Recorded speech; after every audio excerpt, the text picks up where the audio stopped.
Praise the Lord. இன்று தேவனுடைய வார்த்தை எபேசியர் 4ஆம் அதிகாரம் 1 3 வசனங்கள்.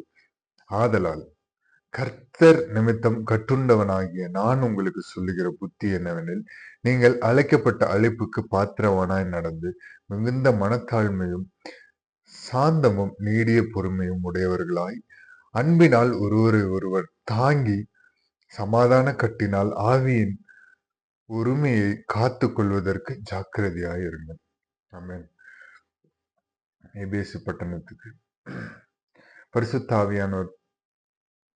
பரிசுத்தாவியானவரால் அருளப்பட்ட வார்த்தைகள்.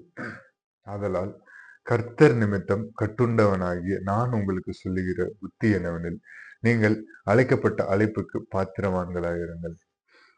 ஆண்டவர் உங்களை அழைத்தார் அப்படின்னா, அவருடைய ஊழியத்தை செய்யும்படி அழைக்கிறார் அப்படின்னா எப்படினாலும் கொண்டு வந்துருவாருங்க. நீங்க எப்பேற்பட்ட இடத்துல எப்பேற்பட்ட பாவியா இருந்தாலும் ஆண்டவர் உங்களை நேசிக்கிறார். இந்த மனுஷங்க உங்களை எப்படி சொல்ல, அந்த பாவத்துல இருந்து வெளியில வந்த பிறகு அந்த பாவத்தை சொல்லி சொல்லி சொல்லியே உங்களை கர்ஸ் பண்ணுவாங்க. ஆனா நம்ம ஆண்டவர் அப்படி இல்லை. பாவத்தை மன்னித்து நீ என்னுடைய மகன் அப்படின்னு சொல்லி தோள் மேல தூக்கி வைத்து அழக பார்க்கிறவர் நம்மளுடைய ஆண்டவராகிய இயேசு கிறிஸ்து. மிகுந்த மனத்தாழ்மையும் சாந்தமும் நீடிய பொறுமையும் உடையவர்களாய் அன்பினால் ஒருவர் ஒருவர் தாங்கி. மிகுந்த மனத்தாழ்மை வேணுங்க.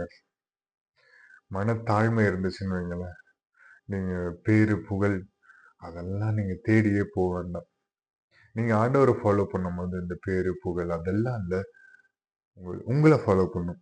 சாந்தமும் நீடிய பொறுமையுடையவர்களாய், சாந்த குணம் உள்ளவர்களாய், ஹம்பிள், சாந்தம் சாந்தமா என்ன பண்ணாலும் நீங்க பேசுற விதங்கள் இருக்கட்டும், நீங்க நடக்கிற செயல் எல்லாமே இருக்கட்டுமே சாந்தமா. நீடிய பொறுமை உடையவர்களாய், நீடிய பொறுமை, ரொம்ப பேஷண்ட், கைண்ட் ஹார்ட்டட் பேஷண்ட். என்ன சொல்ல, ரொம்ப பொறுமை, எல்லா விஷயத்திலும் பொறுமையா இருந்தா ஆண்டவர் அவருடைய பொறுமைனா என்ன தெரியுமா? ஃபார் எக்ஸாம்பிள் இல்ல, அவருடைய பலத்த கைக்குள்ள அடங்கி இருக்கணுங்க. அவருடைய நேரம்.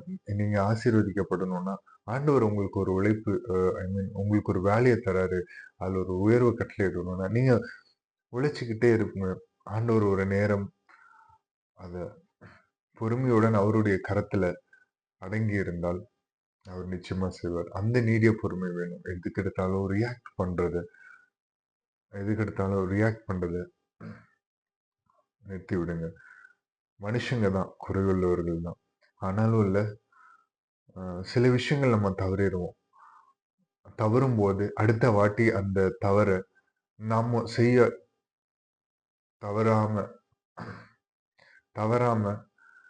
தவறும் போது, ஃபர்ஸ்ட் நம்ம தவறும் போது அடுத்த டைம் அது தவறாமல் நம்ம நடக்க ஆவியானவர் உதவி செய்யணுங்க.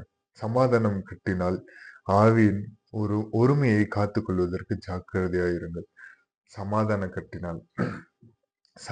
கட்டு இருக்குல்ல, ஆண்டவர் நம்ம நிறைய பேருக்கு ஆறுதலா தேறுதலா 4-5 வார்த்தைகளை சொல்லலாம், ஆறுதல் அடையலாம், கூட இருக்கிறதுனால சமாதானமா காணப்படலாம். ஆனா ஆண்டவர் கொடுக்கிற சமாதானம் கட்டினால் ஆவியின் ஒருமையை காத்துக் கொள்வதற்கு ஜாக்கிரதையா இருங்கள். இந்த சமாதான கட்டு ஆண்டவர் கொடுக்கிற சமாதானம் யாராலையும் கொடுக்க முடியாதுங்க. நீங்க நிறைய பிரச்சனைகள் பாடுகள் மத்தியில போகும் போதெல்லாம் உங்க இருதயம் அப்படியே பிரச்சனைகள் கஷ்டங்கள் அப்படியே இருக்கும். ஆனா உங்களோட இருதயங்கள் அவ்வளவு சமாதானத்துக்குள்ளாக களி கூர்ந்துட்டே இருக்கும். தட் இஸ் சமாதானம். ஆண்டவர் இந்த உலகம் கொடுக்கிற மாதிரி சமாதானத்தை ஆண்டவர் கொடுக்க மாட்டார். அவர் கொடுக்கறது எல்லாத்துலயும் பெஸ்ட். ஆண்டவர் தன்னுடைய பிள்ளைகளுக்கு கொடுக்கறது எல்லாவற்றிலும் பெஸ்டா தான் கொடுப்பார். சமாதானம் கட்டினால் ஆவியின் ஒருமையை காத்துக் கொள்வதற்கு ஜாக்கிரதையா இருங்க. ஆவியின் ஒருமை, ஆவியின் கனி இல்ல 9 இருக்கு. அந்த ஆவியின் கனி எல்லாவற்றையும் காத்துக்கொள்ள சமாதான கட்டு நமக்கு வேணும். அதுக்கு பரிசுத்த ஆவியானவருடைய துணை வேணும். தாழ்த்தி அர்ப்பணித்து ஜெபிப்போமா. மகா இரக்கமும் கிருபையும் நிறைந்த எங்கள் நல்ல தகப்பனே, இசப்பா இந்த காலை பொழுதற்காக உமக்கு நன்றி செலுத்துகிறோம். இசப்பா இந்த நேரத்திலும் இசப்பா உம்முடைய வார்த்தையை கேட்கும்படி அடியேனுக்கு நீர் பாராட்டின கிருபைகளுக்காகவும், இசப்பா இந்த வார்த்தையை இசப்பா சொல்லும்படி இசப்பா உம்முடைய பரிசுத்த வார்த்தையை எனக்குள்ளாக வைத்த உம்முடைய கிருபைகளுக்காகவும் நன்றி தகப்பனே. எசப்பா ஸ்தோத்தரிக்கிறோம். எசப்பா உம்முடைய சமாதானம் கட்டினால், எசப்பா உம்முடைய ஆவி எங்களுக்குள்ளாக வந்து, எசப்பா ஆவியை காத்துக்கொள்ள ஆவியானவர் எங்களை கிருபை செய்யுங்க. பரிசுத்த ஆவியானவரை எசப்பா துக்கப்படுத்தாமல் பரிசுத்தத்தோடு முன்னோக்கி செல்ல உம்முடைய கரத்தை பிடித்து நாங்கள் நடந்து செல்ல ஆவியானவர் எங்களுக்கு உதவி செய்வீராக தகப்பனே. எசப்பா எல்லாவற்றிற்கும் மேலாக நீர் சீக்கிரம் வரப்போகிறீர். உம்முடைய வருகைக்காக எங்களையும் இசப்பா இன்னும் அநேகரை நாங்கள்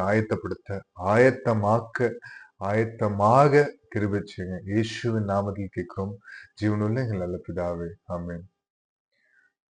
Praise the Lord. Good morning. Have a blessed day. God bless you all. எல்லா புகழும் இயேசுவுக்கு.